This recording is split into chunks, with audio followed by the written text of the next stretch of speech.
Mm. There's no job where you're going to need philosophy, ever. There's no thing ever where you'll need philosophy, really. And, maybe I think we could do with more like ethicists, like people who are like professional ethicists and like sort of help consult companies on ethics, because they think quite a lot on those problems and would probably give a better answer to them than like Mark Zuckerberg. But, that's a good point, actually. I feel like ethics, tech ethics, or however they'd word that, it should be a very big thing, but it's not. Yeah. It should be professionalized as well. Because at the moment, it's just sort of the decisions of the higher-ups. That's true. Maybe you could, I don't know, like there are a lot of philosophers who, ruminate on what's the nature of knowledge, what does it mean to know something, and maybe you could do with them in education. Like there's probably room for philosophers to be professionalized. In the ancient Greek world, they literally were. You'd sort of hire a philosopher and ask him for some wisdom. But that's not the nature of it. Because it also used to be like, a lot of philosophers would sort of just write books for the general publics, but these days they're just in academia, and that's the only place philosophers exist, which sort of puts them sheltered from the general world, because I'm not going to pay like £90 a month to subscribe to Reason. Yeah. So they're just kind of shut off from the real world. We also used to have things like public intellectuals like Foucault and like Chomsky used to go on TV a lot and just sort of talk about shit, and their books would sell like millions and they'd be celebrities. Apart from maybe like Joe Rogan and Jordan Peterson, you don't get them so much anymore though. Yeah, that's actually true. But, that used to be the space of a philosopher. Would be to sort of just be I guess they're podcasters. That's maybe the career for a philosopher. It's true, to be fair. Because a podcast is basically just a long form lecture.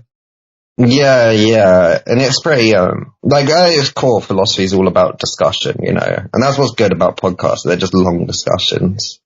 So maybe and philosophers are quite good at arguing. So maybe that's the space for them. And, it's not very useful to my business, to know whether chairs exist, but like an hour-long discussion on whether chairs exist is pretty interesting.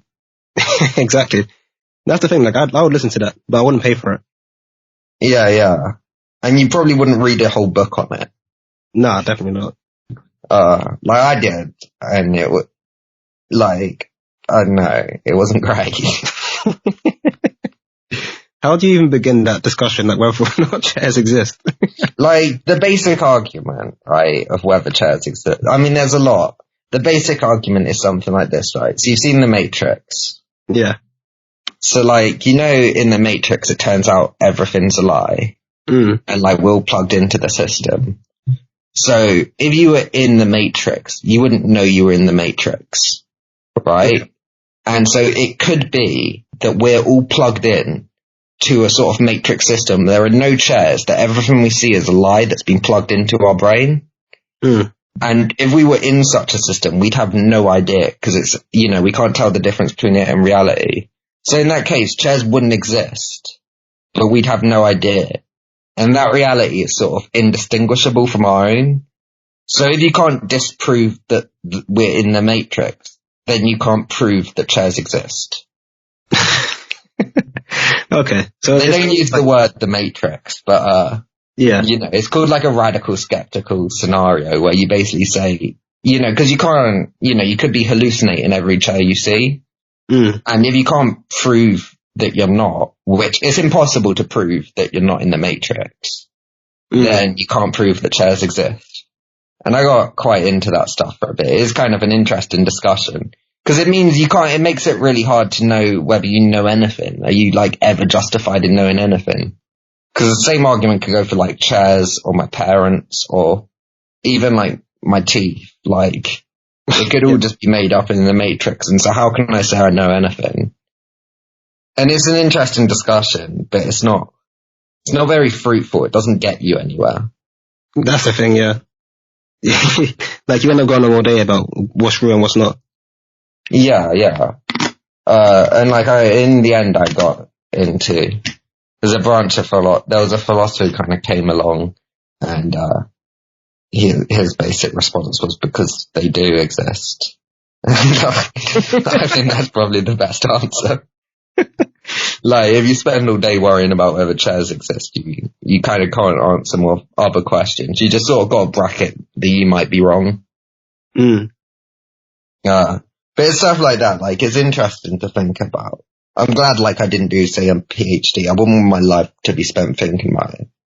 Because there's also something I thought about before doing my degree. Not just, like, whether chairs exist, but, stuff like, what is the nature of right and wrong? I don't know, what's the nature of time? Do TV characters exist? But the thing is also, because I like maths, I always found the most interesting philosophy to be the philosophy of maths. Stuff like, do numbers exist? Or if they do exist, are they properties of objects, or are they objects in themselves? It's kind of cool. But, like, I'd end up, like, a lot of the philosophy I ended up doing was, like, logic and the philosophy of maths. That's where some philosophers come down is, say, like, maths. It might not be real, but it's really useful, and until it stops being useful, we'll stop using it. Like the concept of a carbon atom might be wrong, but, like, it's really useful. And it helps us get along in the world. We can sort of sit, you can sit there all day and debate whether chairs exist, but it's not very useful. But also, saying chairs don't exist doesn't help you make a better chair. That's true. I guess it just comes down to asking the right questions. And, like, yeah. To be fair, that's kind of like the basis of innovation in some ways. Like, we talked about it a bit in my degree. And it's like, yeah, you can make a car look nicer, but does it actually improve the car? Like, is it actually going to be faster or more efficient or any of these things? And even though it's not directly the same as, like, what we're talking about in terms of, well, from a philosophical standpoint, but there's always ways, I guess, to waste time. To go around in circles. Yeah, it's a really important skill, asking the right questions. Like, you can almost tell how much someone gets something by the questions they ask. But yeah, no, it's like being able to ask the right questions. It's the Henry Ford thing about, if asked people what they wanted, they would have said a faster horse. Like, oh yeah, I remember that quote. Yeah, you kind of, I mean, I'm not very good at thinking innovatively. That's why I did maths and philosophy, is I like useless stuff. Yeah. We hope you guys enjoyed that clip. If you want more content, be sure to check out our full episodes either here on YouTube or down below through the link in the description to find podcasts wherever you typically find your podcasts. Alternatively, in the meantime, you can follow us on social media to stay up to date between episodes. Either way, I'm happy you guys were here to join us today. I hope you enjoyed the clip. Thanks for watching, and we'll talk to you in the next one. Peace.